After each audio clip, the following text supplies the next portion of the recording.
경기도 변두리에 있는 작은 마을 끝자락 낮은 지붕들이 모여 있는 오래된 골목을 따라 들어가면 낡은 간판 하나가 보인다. 간판에는 한때 선명했을 글자가 흐릿이 남아있다. 동우 구두방. 이 오래된 글씨는 세월이 비바람에 깎여 빛발해 버렸지만 이상하게도 그 골목을 오가는 이들에게는 묵직한 울림을 전해주곤 했다. 아침 6시 늘 그렇듯 구두방의 문이 천천히 열렸다. 여든을 바라보는 나이지만 눈빛 많은 또렷한 할아버지가 가게 안쪽 불을 켰다. 이름은 손동우. 그는 좁은 내부를 한 번 둘러본 뒤 솔과 왁스 낡은 천 조각들이 놓인 작업대를 정성스레 정리했다. 오늘도 별탈 없기를. 그는 자기 자신에게 들리도록 작게 읊조리고 나서 문 밖으로 나가 마른 걸레로 골목길 바닥을 가볍게 쓸었다. 이 마을에서 살기 시작한 지 어느덧 30년이 훌쩍 넘었다. 처음에는 아무도 그를 몰랐다. 하지만 그가 매일같이 구두를 닦고 가죽을 손질해주는 동안 동네 사람들은 하나둘 그의 성실함에 감탄하며 마음을 열었다. 동우 씨, 이번에도 잘 부탁해요. 낡은 구두를 들고 오는 단골들은 하나같이 그에게 신뢰 어린 목소리를 건넸다. 그는 손끝으로 가죽 상태를 살피고 언제나처럼 묵직하면서도 온화한 어조로 대답했다. 네, 내일쯤 오시면 새 것처럼 만들어 드리겠습니다.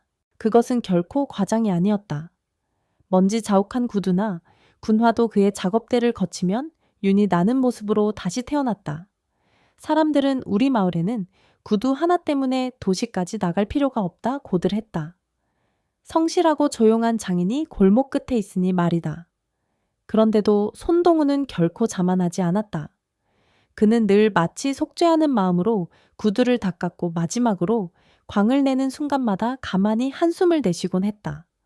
그리고 아무도 없는 틈에 정말 많이도 거럭구멍 같은 혼잣말을 중얼거렸다. 그러나 이 구두방에는 아무도 잘 모르는 이야기가 깊이 묻혀 있었다. 낡은 벽 한쪽에 걸린 흑백 사진 한 장. 군복을 입은 젊은 남자들 몇몇이 나란히 서 있고 모두 긴장된 표정이었다. 눈길이 닿는 사람마다 그 사진을 궁금해했지만 손동우는 이에 관해 아무것도 말해 주지 않았다. 그저 누군가가 물으면 예전에 조금 힘든 경험이 있었을 뿐입니다. 정도로 얼버무렸다. 하지만 진실은 그보다 훨씬 무거웠다. 손동우는 과거 북파 공작권으로 활동했던 적이 있었다.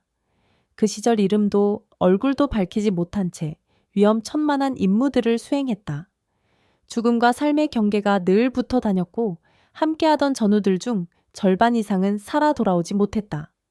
동우야, 살아서 돌아오면 착하게 살자. 작전에 투입되기 전날 밤 전우 하나가 웃으며 했던 이 말이 아직도 선명했다. 그러나 전투가 끝나고 돌아온 현실은 너무 빠르게 그들을 잊었다. 비밀 임무의 특성상 공식 기록에는 그들이 존재하지 않는 것과 다름없었다. 아무도 알아주지 않았고 심지어 살아 돌아왔어도 전우들을 떠올리면 죄책감과 슬픔만이 남았다. 그는 그때 결심했다. 남은 날들을 착하게 살면서 조금이라도 자신이 저지른 일들을 속죄하겠다고. 그리고 눈에 띄지 않는 조용한 마을을 찾아들었고 거기서 구두방을 열어 살았다. 세월이 흐르는 동안 마을 사람들은 그저 성실한 구두장이로만 그를 기억했다. 손동우 할아버지 혹은 동우 어르신이라고도 불렀지만 그 이상의 이야기는 몰랐다. 그들 대부분은 그에게 작게나마 안녕하신지요? 날씨 좋지요? 같은 인사를 건네고 낡은 신발을 맡겼다가 반짝거리는 모습으로 되찾아갔다. 그러던 어느 날 황혼 무렵 한낮의 더위가 조금 식어갈 즈음 손동우는 문득 뭔가 기묘한 느낌에 고개를 들었다. 가게 바깥으로 인기척이 스쳤다. 창가로 빛이 길어지던 때 검은색 가죽 재킷을 걸친 젊은 남자 셋이 골목 안으로 들어왔다. 그들의 표정엔 노골적인 거침이 서려 있었고 걸음걸이에서는 긴장이라기보다 오만함이 느껴졌다. 그중 한 명이 문을 거칠게 밀고 들어왔다. 여기가 동우 구두방이냐? 문 위에 달린 작은 방울이 요란하게 울렸다. 손동우가 고개를 들자 세 남자가 가게 안으로 성큼성큼 들어섰다. 어딘가 불길한 기운이 맴돌았다. 앞장선 남자는 얼굴 한쪽에 긴 흉터가 있었다. 그는 비웃음 가득한 목소리로 말했다. 저기요, 할아버지. 혹시 여기 허가증은 있으십니까? 이 동네가 어디 소속인지는 알고 계세요. 낯선 이들이 이렇게 터놓고 들어오자 손동우는 순간 등줄기가 서늘해졌다. 하지만 그는 여전히 차분한 어조로 물었다. 무슨 일이신지 여쭤봐도 될까요? 흉터 남자는 작업대 위에 놓인 공구들을 건드리며 느릿하게 말했다. 이 동네는 우리 형님 마두식 씨가 관리하는 구역이에요. 장사하려면 당연히 자리세를 내야죠. 허가증을 받든지 아니면 돈을 내든지. 그의 말은 뻔뻔하고 거칠었다. 마침 가게 안쪽에서 문이 열리고 머리가 희끗한 노인 셋이 조용히 나왔다. 모두 이 작은 구두방에서 모여 이야기를 나누던 중이었다. 그들은 바로 손동우의 옛 전우들이었다. 죽음의 문턱에서 함께 버텼던 동료들. 가끔씩 이렇게 모여 술잔을 기울이며 옛날 이야기를 나누곤 했다. 그 광경을 본 흉터 남자와 동료들은 잠시 어리둥절해했다. 어이구 경로당인가. 할아버지들이 많으시네. 삐딱하게 말했지만 노인 셋의 표정은 돌처럼 굳어 있었다. 그중 가장 나이 많은 전우가 한 걸음 앞으로 나섰다. 청년들 이렇게 들어와서 행패를 부리는 건 예의가 아니지. 나이 드신 분을 존중해야 하는 거야. 흉터 남자는 코웃음을 쳤다. 허가 없이 영업하는 게 문제라니까요. 자리세 낼 돈이 없어 보이면 그냥 가게를 접어야지. 그는 비아냥대는 눈빛으로 손동우 일행을 훑어봤다. 조용히 물러서시면 좋게 넘어갈 수도 있을 텐데요. 그 말이 끝나기 무섭게 전후 한 사람이 흉터 남자의 손목을 번개같이 잡아 비틀었다. 다른 두 전우도 동시에 움직여 나머지 남자 둘을 순식간에 제압했다. 무슨 일이 일어난지도 모른 채 조폭들은 비명을 질렀다. 아야놔, 이것들이 뭐 하는 거야? 그들 모두 노인들에게서 이런 재빠른 동작이 나올 줄 상상조차 못했을 것이다. 젊은이들 우리 친구를 건드리지 마라. 가장 앞장선 전우가 낮게 말했다. 여기서 빨리 나가면 오늘 일은 없던 걸로 해주지. 그 눈빛에는 차갑고도 숙련된 본능이 서려 있었다. 한때 목숨을 걸고 싸우던 북파 공작권 출신의 본능이었다. 결국 흉터 남자는 당황한 기색으로 비틀린 팔을 간신히 빼내고 다른 두 명과 함께 허둥지둥 도망쳤다. 두고 봐, 마두식 형님이 이 사실을 알면 가만 안 둘 거야. 문을 나서면서 그가 소리쳤다. 그러나 이미 겁에 질려 다른 박질치는 모습은 위협적이라기보다 초라해 보였다. 가게 안에는 정막이 흘렀다. 전우 하나가 손동우의 어깨를 툭 치며 중얼거렸다. 동구야, 미안하게 됐군. 어쩔 수 없었어. 손동우는 가볍게 한숨을 쉬었다. 우리끼리만 조용히 지내고 싶었는데 괜한 문제가 생겼네. 그날 이후 손동우는 마을을 둘러싼 어두운 그림자를 감지했다. 가게 밖 골목을 청소하던 중에도 누군가 자신을 지켜보는 듯한 느낌을 받았다. 밤늦게까지 작업을 하다가 문을 닫으려 해도 골목 저편에선 어딘가 묘한 기운이 맴돌았다.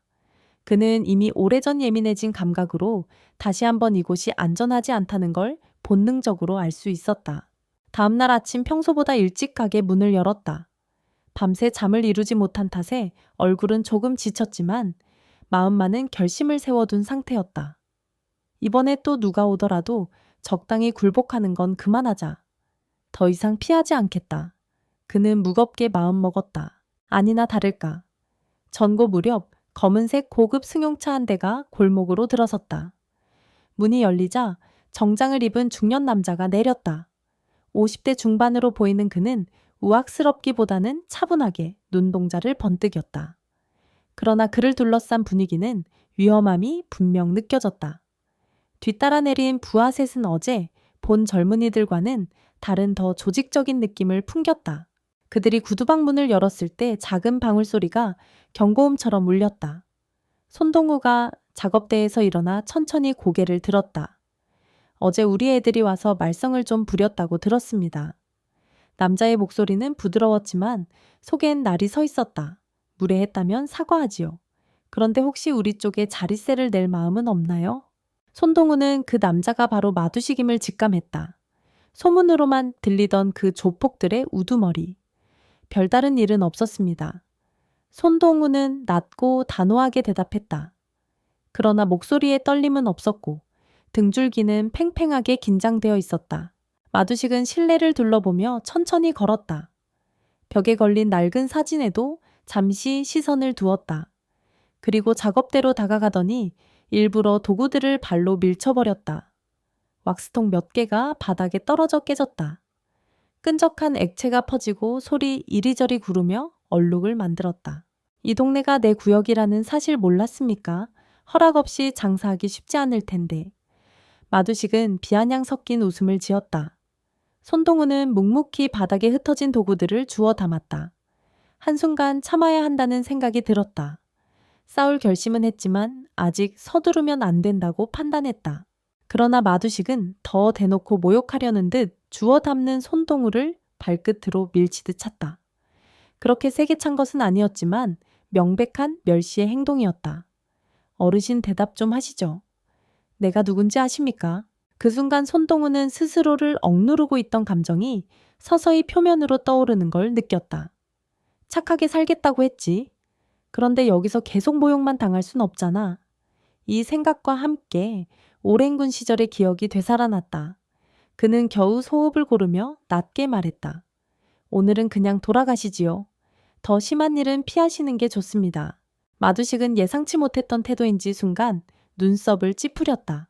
그리고 이내 콧방귀를 뀌며 스스로를 달래듯 웃었다.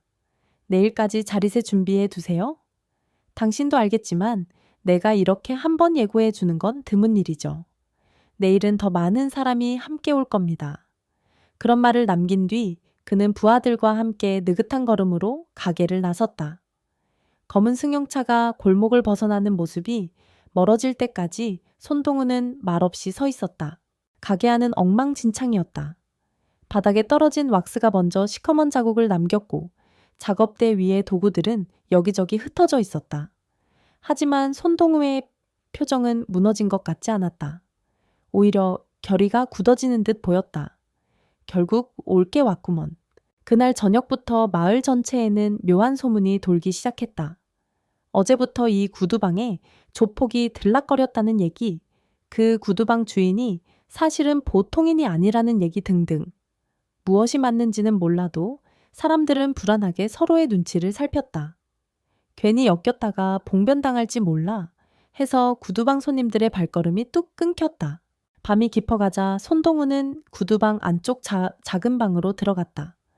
거기엔 오래된 서랍장이 있었다. 그는 맨 아래 서랍을 꺼내 조심스럽게 열었다. 그 안에는 낡은 나무 상자가 들어있었다.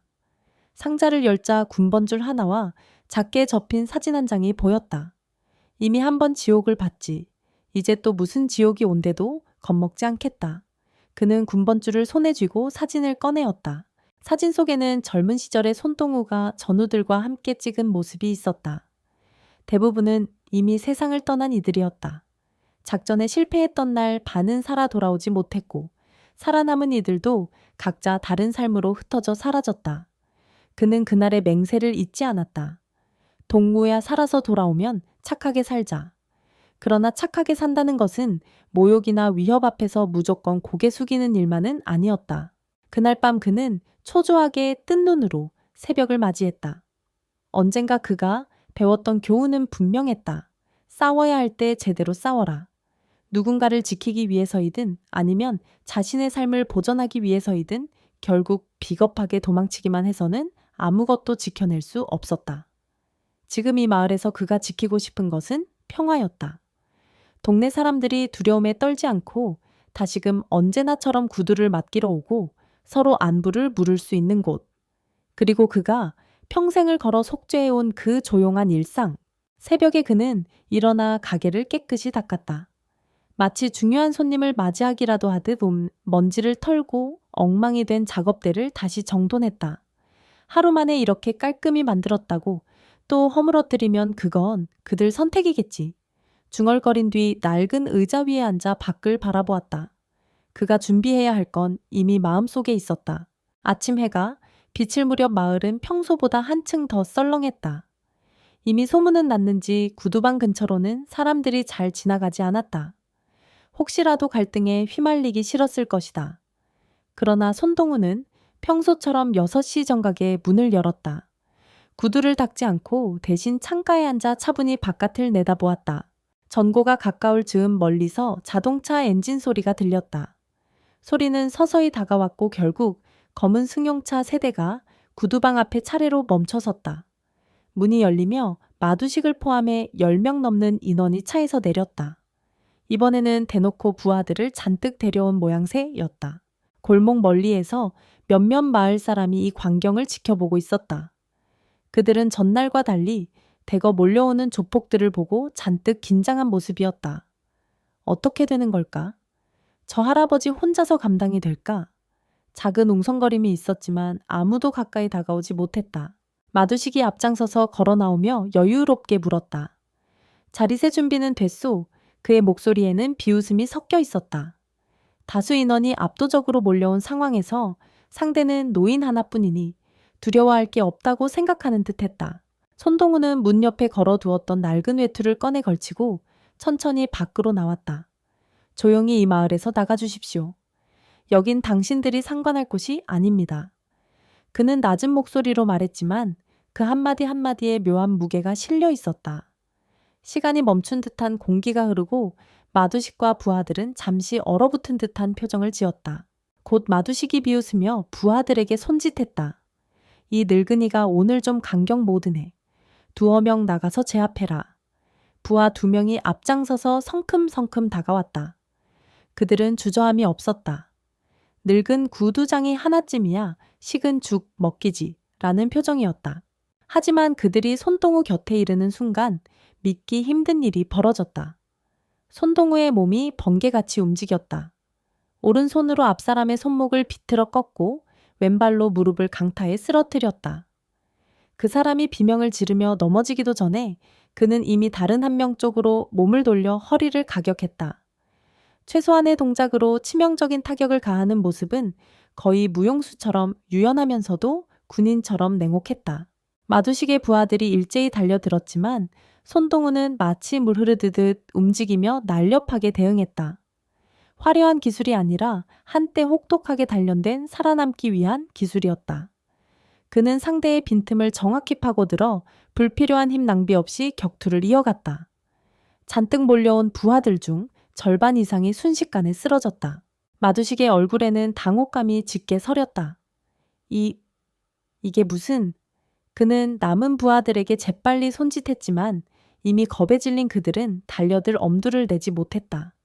저거 사람이냐 누군가는 중얼거렸다. 그들의 눈에 곧바로 쓰러지는 동료들 모습은 비현실적인 악몽처럼 보였다. 결국 그 자리에 서 있던 부하들 몇몇이 한 발 물러서며 서로 눈치를 봤다. 그리고는 하나둘 무릎을 꿇었다. 마두식만이 마지막 남아 치를 떨며 손동우를 노려보았다. 도대체 정체가 뭡니까? 그러나 그의 목소리는 이미 떨리고 있었다. 손동우는 차분한 목소리로 답했다. 더 물어봐야 뭘 알겠습니까? 당신이 더 알고 싶지 않을 겁니다. 그러고 나서 마두식 앞으로 한 걸음 다가가 낮게 말했다. 무릎을 꿇으시오. 안 그러면 여기서 모든 게 끝날 수도 있습니다. 마두식은 고개를 젖히며 웃으려 했지만 그 웃음이 기괴하게 갈라졌다. 눈에는 겁과 분노가 뒤섞여 있었다. 주머니를 뒤져 무언가 꺼내려는 듯 했으나 이미 손동우가 시선을 단단히 받고 있어 마두식은 손을 멈췄다. 등줄기에 식은땀이 흘렀다. 이 노인네가 보통이 아니구나. 그는 뼈저리게 깨달았다. 결국 시간은 잠시 멈춘 듯 흘렀고 부하들이 바닥에 주저앉아 있는 광경 속에서 마두식도 서서히 힘이 빠진 무릎을 꿇었다. 제발 살려주십시오. 그는 나직이 읊조렸다. 몇 시간 전만 해도 이 마을이 자신 손바닥 아니라고 큰 소리 쳤던 사람이 이제 완전히 겁에 질려 있었다. 손동우는 그를 내려다보았다. 승리의 기쁨이라기보다 한없는 피로감이 느껴졌다. 그는 힘겹게 숨을 몰아쉬며 말하였다. 다시는 이 마을에 발도 들이지 마십시오. 오늘 일은 없던 걸로 하겠습니다. 하지만 2번은 없습니다. 마두식은 떨리는 목소리로 알겠습니다 하고 대답했다. 곧 쏜살같이 부하들을 데리고 차에 올라타더니 서둘러 골목에서 빠져나갔다. 먼지를 일으키며 사라지는 검은 승용차들을 지켜보며 마을 사람들은 비로소 조심스럽게 모여들었다. 모두 놀란 눈빛으로 손동우를 바라봤다. 동우, 어르신 괜찮으세요? 어디 다치신 곳은 없나요? 평소에 그를 잘 아는 사람들이 조심스레 물었다. 손동우는 잠시 숨을 고르더니 부드러운 목소리로 대답했다. 큰 문제 없습니다. 이 골목은 이제 다시 안전할 거예요. 너무 걱정 말고 댁으로 돌아가세요. 사람들은 홀린 듯 그를 쳐다봤다. 그저 착하고 온화한 구두방 할아버지라 생각했는데 오늘 본 모습은 완전히 달랐다. 곧 소문은 더욱 빠르게 마을 전체로 번져 나갔다. 동우 할아버지가 사실은 북파 공작권 출신이었다네.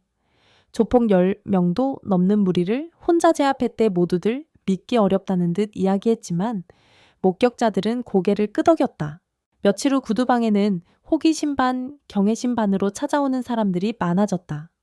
어떤 이들은 정말 북파 공작권이셨나요? 라고 직접 묻기도 했다. 손동우는 대개 미소 지으며 묵묵히 일에만 집중했다. 아니에요. 그냥 조용히 살고 싶을 뿐입니다. 그것이 그의 유일한 대답이었다. 시간이 조금 지나자 그 열기도 서서히 가라앉았다. 다행히 마두식 일당은 다시는 나타나지 않았다. 마을 사람들도 한동안 노심초사했지만 아무런 일이 없으니 안도했다. 그러나 손동우는 한 가지 예감을 놓지 못했다. 나 같은 사람이 있다는 걸 알아챈 이들이 과연 지나쳐줄까? 그리고 어느 날 오후, 아직 해가 기울기 전이었는데 검은 세단 한 대가 구두방 앞에 조용히 멈췄다. 문이 열리자 정장을 깔끔히 차려입은 중년 남성이 내렸다. 그는 어제의 조폭들과는 결이 전혀 달랐다. 근엄해 보이면서도 어딘가 조용한 위험이 느껴졌다. 그 사람이 조심스럽게 가게 문을 열고 들어왔다. 손동우 선생님이신가요? 하고 부드럽게 물었다. 네, 제가 손동우입니다만 남자는 엷은 미소를 띠며 의자에 앉았다. 저는 국가정보원에서 퇴직한 김철수라고 합니다. 선생님 얘기를 듣고 찾아뵙고 싶었습니다. 그 말에 손동우는 얼굴이 굳었다. 당장 무언가를 변명할 수도 없었다. 김철수라는 사람은 차분한 목소리로 이어 말했다. 걱정하지 않으셔도 됩니다. 전 아무런 공무 수행을 하러 온 게 아닙니다. 다만 오래전부터 전해 내려오는 기록에 북파 공작권 중 유령이라는 별칭을 가진 분이 계셨다고 들었습니다. 기록상으로는 이미 전사 처리된 분이기도 하고요. 손동우는 숨을 멈춘 듯 했다. 그가 가장 두려워했던 과거가 오랜 세월 끝에 다시 찾아온 것이다. 김철수는 이내 상냥하게 말을 이었다. 체포하러 온 것도 아니고 신문하려는 것도 아닙니다. 그저 감사드리고 싶었습니다. 목숨 걸고 나라를 위해 애쓰셨던 분이라는 걸 알기에. 그리고 만약 선생님이 원하신다면 이 기회에 정식으로 공적을 인정받으실 수도 있습니다. 손동우는 한참 말이 없었다. 수십 년을 숨어 살며 과거를 아예 지워버리려 노력했다. 그러나 때로는 밤새 악몽에 시달렸고 문득문득 전우들이 떠올라 울먹이던 날도 있었다. 이제 와서 무슨 소용이 있겠습니까? 떨리는 목소리로 간신히 입을 열었다. 김철수는 고개를 저었다. 소용이 없습니다. 그 말 자체는 맞을지 모르죠. 하지만 누군가는 이 일을 알고 기록해야 한다고 생각합니다. 선생님 같은 분들의 희생이 있었기에 오늘날 우리가 있는 것이니까요. 그 말에 손동우의 눈시울이 붉어졌다. 아무도 알아주지 않았고 국가도 모른 채 했던 희생이었다. 본인조차 그것이 옳은 일이었나 끝없이 자문해왔지만 누구도 대답해주지 않았다. 이제서야 감사하다는 말을 들으니 여러 감정에 북받쳤다. 타야 돼. 그렇군요. 김철수는 낮은 목소리로 조심스레 물었다. 혹시 지금이라도 과거에 대해 이야기해 주실 수 있으신가요? 손동우는 한참을 머뭇거렸다. 그리고는 마치 다짐하듯 오래된 나무 상자를 꺼내 사진 한 장을 보여주었다. 젊은 날 함께하던 전우들, 북쪽에서 넘어와 적진에 잠입하던 때, 살아 돌아오지 못한 이들. 그는 이 모든 걸 숨죽여 털어놓았다. 해가 저물어갈 때까지 둘은 긴 대화를 주고받았다. 김철수는 단 한 번도 재촉하거나 끼어들지 않았다. 그저 경청하며 고개를 끄덕였고 때때로 짧은 위로의 말을 건넸다. 손동우는 그렇게 처음으로 누군가에게 자신의 지난 날을 있는 그대로 이야기했다. 숨막히던 고백이 끝나자 가슴이 조금 가벼워진 느낌이 들었다. 이 마을 사람들은 저를 그냥 구두방 할아버지로 생각해줬으면 좋겠습니다. 결국 손동우는 이렇게 마무리했다. 김철수는 부드러운 미소를 지으며 일어섰다. 물론 그렇게 되길 바랍니다. 하지만 원하신다면 언제든 연락 주십시오. 더 늦기 전에 공적을 바로잡을 기회가 있을지도 모릅니다. 그가 떠난 뒤 며칠간은 이렇다 할 변동 없이 시간이 흘렀다. 마두식과 그 부하들은 자취를 감추었고 마을은 다시 평온해 보였다. 사람들은 한동안 흥분했던 이야기를 잊고 일상으로 돌아갔다. 구두방에서도 다시 매일처럼 신발을 맡기러 오는 손님들이 오갔다. 대부분은 동우 선생님 수고가 많으세요. 라며 존경 어린 눈으로 그를 대했다. 하지만 손동우는 어색해했다. 자신이 원하던 삶은 이런 과도한 관심이 아니라 그저 하루하루 묵묵히 구두를 닦는 일이었으니까. 그러던 어느 금요일 아침 문을 열자마자 가게 입구에 작은 골판지 상자가 하나 놓여 있었다. 그는 의아해하며 상자를 열었다. 낡은 군화 한 켤레가 들어있었고 메모 한 장도 없었다. 대체 누가 둔 것인지 알 수 없었다. 왜 이런 게 여기 있지? 그는 조심스레 군화를 꺼내 살폈다. 달고 다른 군화였지만 군데군데 수선된 흔적이 있었다. 마치 주인이 오랫동안 정성껏 신었던 것처럼. 손동우는 아무 말 없이 군화를 작업대 위에 올려놓고 익숙하게 왁스를 펼쳐 발랐다. 달아빠진 가죽 부분을 덧대고 솔질을 하며 광을 냈다. 오래된 군화를 살려내는 작업은 마치 그의 과거를 닦아내는 듯한 기분을 들게 했다. 이 신발도 혹시 누군가에게는 큰 의미가 있을지 모르지. 그는 천천히 손길을 멈추지 않았다. 그 다음 금요일 또 다른 상자가 발견되었다. 이번에는 오래된 구두 한 켤레였다. 역시 메모 없이 놓여 있었다. 그는 이 또한 묵묵히 닦았다. 그 후로 매주 금요일 규칙적으로 낡은 신발 하나씩이 상자에 담겨놓였다. 군화 워커 구두 등 종류도 다양했다. 그는 누가 둔 건지 굳이 묻지 않았다. 대신 정성껏 그것들을 수선하고 다음 금요일 같은 자리에서 찾아갈 수 있게 놓아두었다. 동네 사람들은 호기심을 보였다. 대체 누가 그 신발들을 맡기는 걸까? 혹자는 어쩌면 마두식 일당이 사과하려고 보내는 것일지도 몰라 라고 말했고 다른 이는 전우들이 멀리서 소식을 전해오는 거 아니냐고 추측했다. 누구도 정답을 몰랐지만 중요한 건 다른 데 있었다. 손동우가 여전히 누군가에게 도움이 되고 필요한 사람이 된다는 사실 말이다. 그는 그것만으로도 충분했다. 가을 바람이 불며 단풍이 붉어지는 시기가 왔다. 어느 날 오후 김철수가 다시 가게를 찾았다. 이번에는 빳빳한 정장이 아닌 비교적 편안한 셔츠 차림이었다. 그는 방긋 웃으며 손동우에게 인사했다. 안녕하세요, 선생님. 시간이 조금 나서 들렀습니다. 둘은 구두방 안쪽 작은 탁자에서 차를 나누며 이야기를 나눴다. 김철수는 최근 소식과 근황, 그리고 여전히 회자되는 조폭 사건 이야기에 대해 간단히 언급했다. 이제 마을도 안정되었겠지요. 혹시라도 또 다른 위협이 생긴다면 연락 주십시오. 제 선에서 도울 일이 있을지도 모르니까요. 손동우는 고개를 끄덕였다. 고맙습니다. 덕분에 잘 지내고 있습니다. 저는 여기서 계속 구두를 닦으며 살 생각입니다. 그는 작게 미소 지었다. 김철수가 잠시 생각하더니 조심스럽게 입을 열었다. 기록을 바로잡는 일은 생각이 바뀌지 않으셨나요? 손동우는 잠깐 창밖을 보았다. 벌써 노을이 아름답게 비치고 있었다. 괜찮습니다. 저는 이대로면 충분해요. 만약 제대로 된 인정이나 훈장이 주어진다 해도 잃어버린 전우들이 돌아오는 건 아니지 않습니까? 제겐 지금 이 삶이 더 소중합니다. 김철수는 그 말을 진심으로 이해한다는 듯 천천히 고개를 끄덕였다. 알겠습니다. 혹시 나중에 생각이 바뀌시면 말씀해 주세요. 그 이후로 두 사람은 가벼운 근황을 나누며 차를 마셨고 그날 저녁 김철수는 여유롭게 가게를 나섰다. 어느덧 계절이 깊어 밤에는 제법 쌀쌀한 바람이 불었다.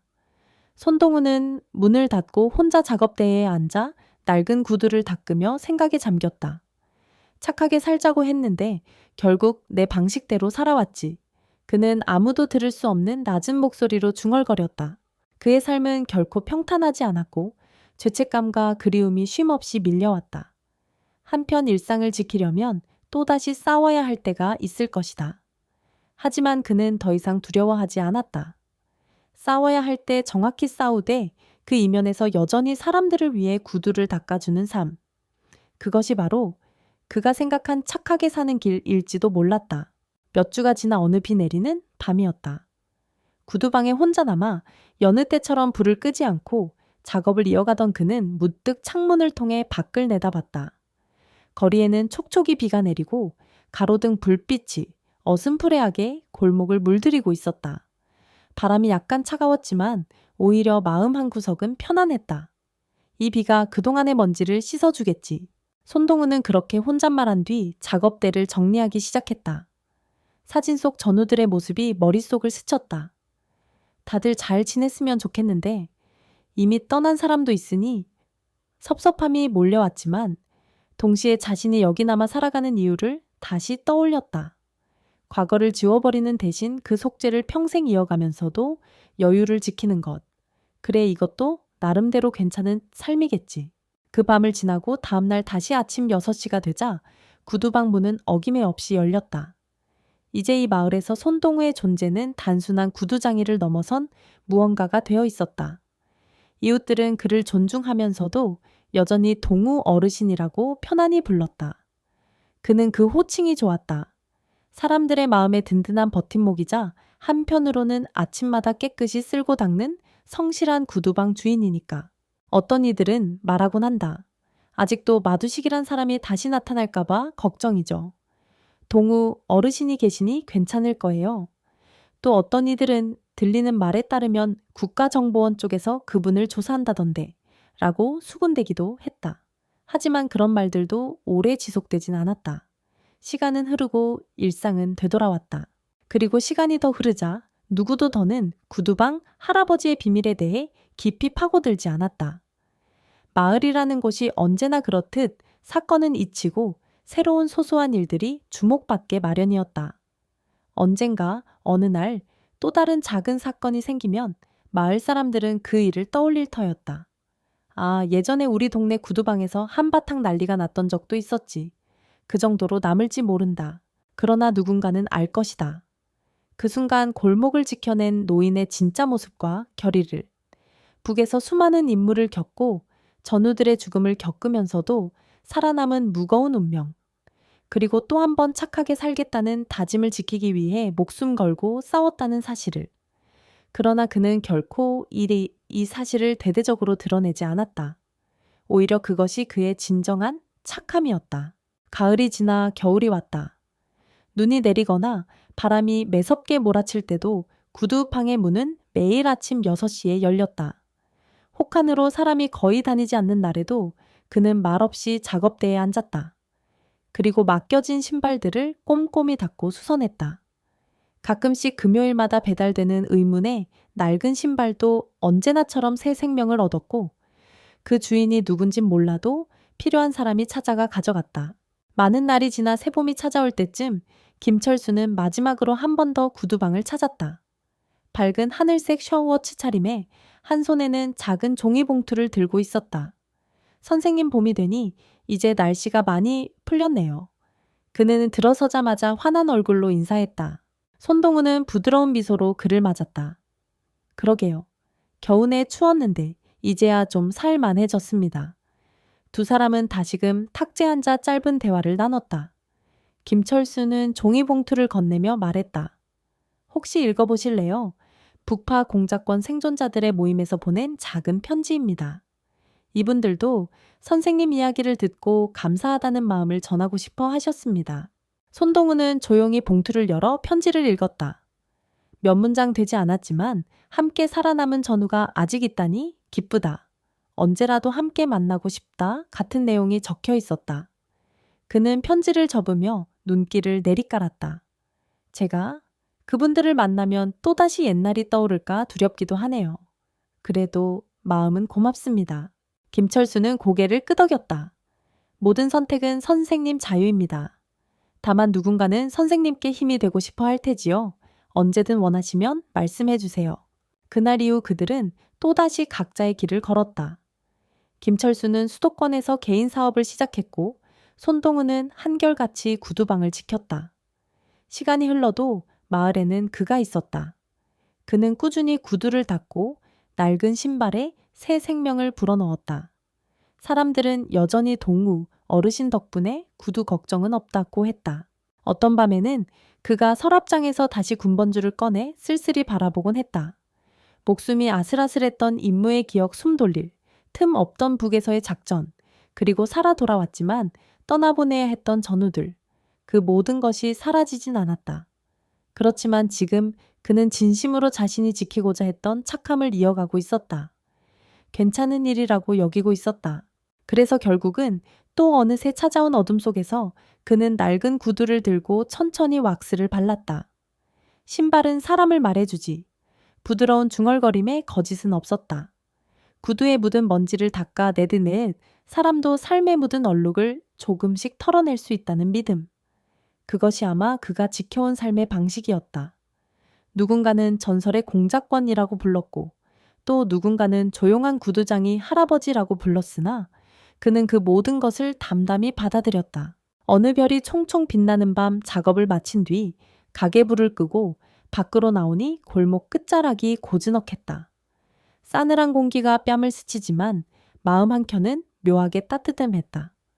결국 나름대로 착하게 살고 있지 않나. 그는 스스로에게 물으며 작게 웃었다. 삶이란 어차피 걸어온 발자국 위에 또 다른 발자국을 남기는 여정이니 지워질 수도 있고 때론 흔적으로 남을 수도 있다. 그러나 중요한 것은 그 발걸음을 멈추지 않는 것이다. 언젠가 전우들과 맹세했던 그대로 착하게 산다는 것이 단지 순종적이라는 뜻이 아님을 이제 그는 분명히 깨달았다. 뒤늦게라도 과거를 인정받고 국가로부터 무언가를 받게 될 수도 있다. 하지만 어쩌면 진정 소중한 것은 매일 아침 6시에 열리는 이 낡은 구두방이기도 했다. 사람들이 찾아와 마음을 나누고 낡은 신발에 새로운 광택을 얻고 돌아가는 공간. 그리고 그곳이야말로 자신이 속죄하며 살아가는 보금자리라는 사실이었다. 어쩌다 조용히 마을에 퍼진 전설은 이렇게 결말을 맞는다. 북파 공작원이었던 늙은 구두장이가 한 마을을 조폭 위협에서 구했다.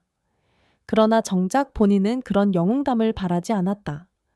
그저 구두를 닦을 뿐이라고 말하며 웃는 그 얼굴을 기억하는 이들이 있다면 그걸로 충분했다.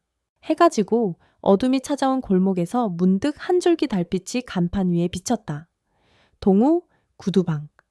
손동우는 간판을 잠시 올려다본 뒤 조심스레 문을 닫았다. 하루가 지나가면 또 내일이 찾아올 것이다. 그리고 그는 내일도 6시에 어김없이 문을 열어 가족과 함께 지난 세월을 닦아낼 것이다. 그렇게 어느 고요한 마을의 끝자락, 한 구두방에서는 여전히 낮은 스탠드 불빛 아래 부지런한 손길이 움직이고 있었다. 그 손길은 마치 오래된 마법처럼 낡은 신발에 새로운 삶을 부여했다. 그리고 그 광경은 어떤 이들에게는 희망이 되고 또 어떤 이들에게는 잊힌 약속을 떠올리게 하는 소중한 빛이 되었다. 언젠가 깊은 밤 별이 더 짙어졌을 때 창가에 앉은 손동우는 문득 웃으며 중얼거렸다. 착하게 살겠습니다. 정말 그럴 생각입니다. 그리고 필요한 사람에게 힘이 되어 주겠지요. 그 목소리는 조용하지만 단단했다. 마치 전우들에게 그리고 지나온 삶에게 다시금 하는 다짐처럼 들렸다. 누군가를 지키고 과거를 끌어안으며 그러면서도 지금 이곳에서 가장 착한 방식으로 살아간다는 것. 그가 나날을 이어가는 이유는 바로 그것이었다. 밤하늘에 총총히 박힌 별들 사이로 언젠가 사라진 이들의 영혼이 웃음 짓고 있을 수도 있으리라. 그리고 다시 아침이 오면 골목 끝에서 동구 어르신 구두 좀 봐주세요. 라고 부르는 목소리가 들려올 것이다. 그럼에도 불구하고 그는 스스로를 영웅이라 부르지 않을 터였다. 그저 사람들의 발걸음을 반짝이게 해주는 구두장이로 남겠다는 사실. 그것이 바로 전우들과 맺은 착하게 살자라는 약속의 또 다른 형태이기도 했다. 그 약속은 구두에 베어든 얼룩을 닦아내듯 서서히 그의 삶까지 정화해주는 과정이었다. 결국 그는 앞으로도 그렇게 살아갈 것이다. 조용하지만 강한 의지로 묵묵하지만 언제든 움직일 준비가 되어 있는 손놀림으로, 언젠가 마을 사람들이 그를 전설로 부르든 또는 그저 평범한 노인으로 기억하든 상관없다. 다만 오늘도 한 사람이 구두를 맡기며 잘 부탁드립니다라고 말하면 손동우는 변함없는 목소리로 대답할 것이다. 내일 오세요. 새 것처럼 해독했습니다. 그리고 그 대답 뒤엔 더 이상 숨길 필요가 없는 미소가 따라 붙는다. 어쩌면 그것이야말로 진짜 착하게 산다는 말의 의미일지도 모른다.